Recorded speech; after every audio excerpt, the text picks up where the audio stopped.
ವಿಜಯಪುರದಲ್ಲಿ ಶುಕ್ರವಾರ ನಡೆದ ಜೆಡಿಎಸ್ ಸುವರ್ಣ ಮಹೋತ್ಸವ ಕಾರ್ಯಕ್ರಮವು ಸಿಂದಗಿ ಬೈಪಾಸ್ ಬಳಿ ಜರುಗಿತು.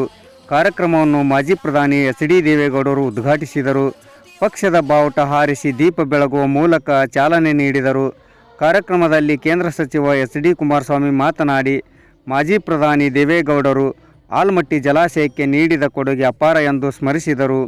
ಜೆಡಿಎಸ್ ಯುವ ಘಟಕದ ರಾಜ್ಯಾಧ್ಯಕ್ಷರಾದ ನಿಖಿಲ್ ಕುಮಾರಸ್ವಾಮಿ ಮಾತನಾಡಿ, ಯುದ್ಧ ಗೆಲ್ಲಲು ಸೈನ್ಯದ ಗಾತ್ರ ಮುಖ್ಯವಲ್ಲ, ಸೇನಾಧಿಪತಿಯ ಧೈರ್ಯ ಮುಖ್ಯ ಎಂದು ಹೇಳುವ ಮೂಲಕ ಕುಮಾರಸ್ವಾಮಿಯವರನ್ನು ಕರ್ನಾಟಕದ ನಾಯಕ ಎಂದು ಬಣ್ಣಿಸಿದರು.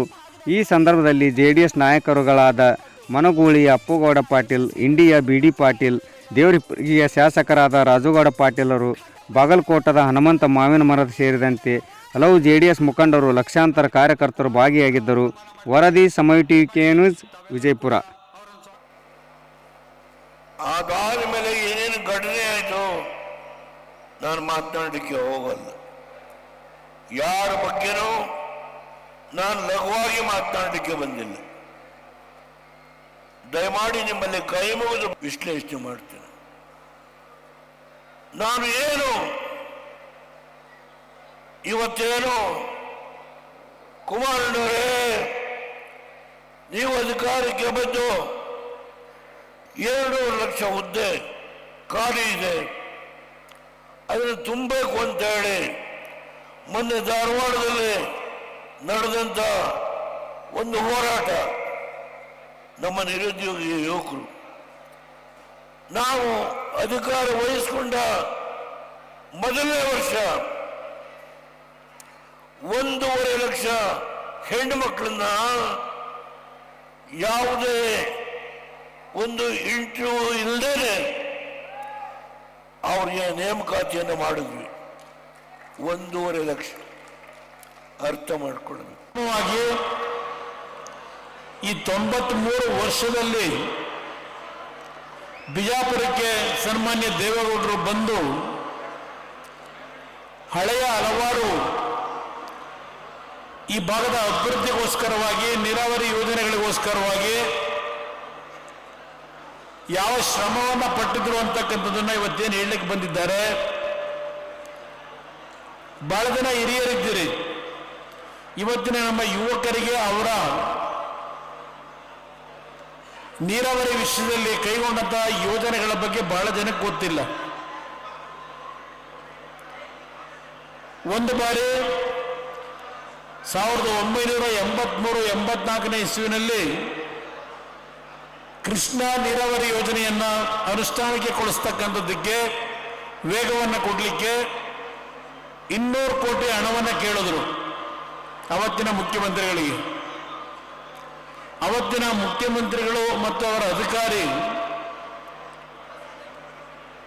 ಹಣವನ್ನು ನಾವು ಮರದಲ್ಲಿ ಬೆಳೆಯಲಿಕ್ಕೆ ಸಾಧ್ಯ ಇಲ್ಲ, ಎಲ್ಲಿಂದ ಹಣ ಕೊಡ್ಲಿಕ್ಕೆ ಸಾಧ್ಯ ಅಂತಕ್ಕಂಥ ಮಾತು ಹೇಳಿದ್ರು. ಆ ಹಿನ್ನೆಲೆಯಲ್ಲಿ ಅವತ್ತು ಆ ಸಂದರ್ಭದಲ್ಲಿ ರಾಜೀನಾಮೆ ಕೊಟ್ಟಂತ ಒಂದು ಪ್ರಕರಣ ವಿಜಯಪುರದ ಜನತೆಗೆ ನಾನು ನೆನಪಿಸ್ಕೊಡ್ಲಿಕ್ಕೆ ಬಯಸ್ತೀನಿ. ಪಕ್ಷದಿಂದ ಅವರಿಗೆ ಇಂಡಿ ವಿಧಾನಸಭಾ ಕ್ಷೇತ್ರದಿಂದ ಸ್ಪರ್ಧೆ ಮಾಡತಕ್ಕಂಥ ಒಂದು ಅವಕಾಶವನ್ನು ಏನು ಕೊಟ್ಟಿದ್ರು.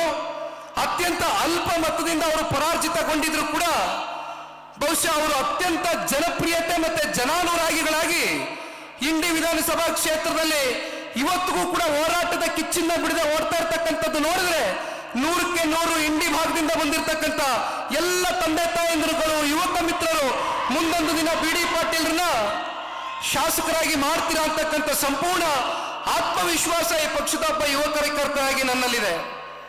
ಪಾಪ ಕೇಳ್ತೀರಾ, ಜನತಾದಳ ಪಕ್ಷ ಒಂದು ಜಾತಿಗೆ ಸೀಮಿತ ಅಂತ. ಬಿಡಿ ಪಾಟೀಲ್ರು ಒಬ್ಬ ಕುರುಬ ಸಮುದಾಯದ ಬಂತಕ್ಕಂಥ ಒಬ್ಬ ವ್ಯಕ್ತಿ. ಜನತಾದಳ ಪಕ್ಷ ಯಾವತ್ತಿಗೂ ಕೂಡ ಒಂದು ಜಾತಿಗೋ ಧರ್ಮಕ್ಕೋ ಸಮುದಾಯಕ್ಕೋ ಸೀಮಿತವಾಗಿ ಈ ಪಕ್ಷ 25 ವರ್ಷ ಈ ರಾಜ್ಯದಲ್ಲಿ ಪೂರೈಕೆಯನ್ನ ಮಾಡಿಲ್ಲ. ಹಾಗಾಗಿ ಬಿಡಿ ಪಾಟೀಲ್ರು ಇವತ್ತು ಒಂದು ಸಣ್ಣ ಉದಾಹರಣೆ ನಮ್ಮ ಕಣ್ಮುಂದೆ ಇದ್ದಾರೆ. ನಾಗ್ಠಣ ವಿಧಾನಸಭಾ ಕ್ಷೇತ್ರದ ನಿಕಟಪೂರ್ವ ಶಾಸಕರು ದೇವಾನಂದ್ ಚೌಹಾಣ್ಜಿರವರು ಮತ್ತೆ ಅವರ ಧರ್ಮಪತ್ನಿ ಸುನೀತಮ್ಮ ಅವರು ಕೂಡ ಇಲ್ಲೇ ಎಲ್ಲ ಬಹುಶಃ ಇಲ್ಲೇ ಕೂತಿದ್ದಾರೆ ವೇದಿಕೆ ಮೇಲೆ.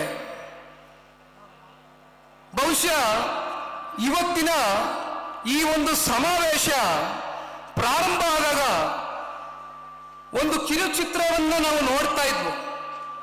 ಅದರಲ್ಲಿ ಸನ್ಮಾನ್ಯ ದೇವೇಗೌಡರು ಸಾಹೇಬರು ಯಾವ ರೀತಿ ಅವರ ಹೋರಾಟದ ಬದುಕನ್ನ ಸಂಪೂರ್ಣವಾಗಿ ಜನರಿಗೋಸ್ಕರ ಮುಡಿಪಿಟ್ಟರು ಅಂತಕ್ಕಂಥದ್ದನ್ನ 1982, 83, 85, 89 ಇವೆಲ್ಲವೂ ಕೂಡ ಕಿರುಚಿತ್ರಗಳಲ್ಲಿ ಪ್ರದರ್ಶನ ಆಗ್ತಾ ಇದ್ದದ್ದನ್ನು ನಾವು ನೋಡ್ತಾ ಇದ್ವಿ.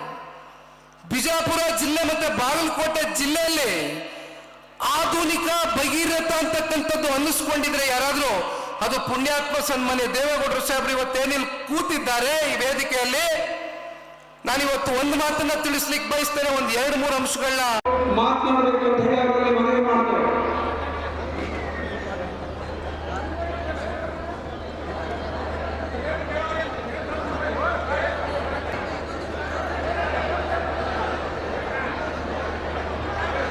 ಕರ್ನಾಟಕ ರಾಜ್ಯದ ಎಲ್ಲ ನಾಯಕರೇ ಹಾಗೂ